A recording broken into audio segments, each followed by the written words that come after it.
Rosyjskie działania ofensywne w Donbasie i innych ukraińskich regionach przynoszą taktyczne sukcesy. W ostatnich dniach Ukraińcy stracili kontrolę nad wsią Urożejny, którą udało się odbić latem ubiegłego roku. Rosjanie zbliżają się także do kluczowej drogi zaopatrzeniowej, która prowadzi do Czasiwego Jaru. O sukcesach Rosjan na froncie informują eksperci, The New York Times. Zdaniem analityków, rosyjska ofensywa jest bardzo niepokojącym sygnałem dla sił zbrojnych Ukrainy, które zmuszone są do prowadzenia obrony niemal na całej linii frontu. We wschodnich regionach rosyjskie jednostki przedzierają się do ważnych z punktu widzenia logistycznego i taktycznego miejscowości w obwodzie donieckim.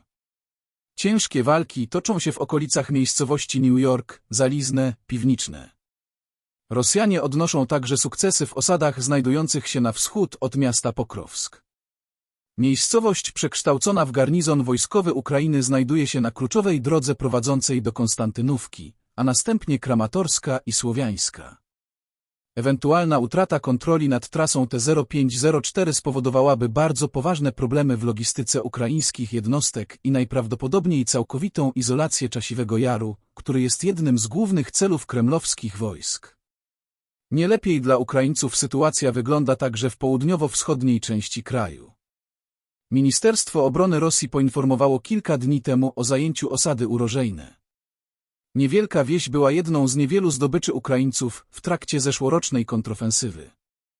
Utrata kontroli nad Urożejne nie została jeszcze potwierdzona przez stronę ukraińską, jednak niemal wszystkie zespoły analityczne, m.in. Deep State, oznaczają osadę jako zajętą przez Rosjan.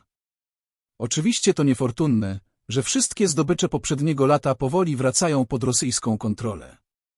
Dopóki Rosja utrzyma inicjatywę, powolne wycofywanie się będzie kontynuowane, pisze Pasi Paruanen, ekspert fińskiej organizacji Blackbeard Group.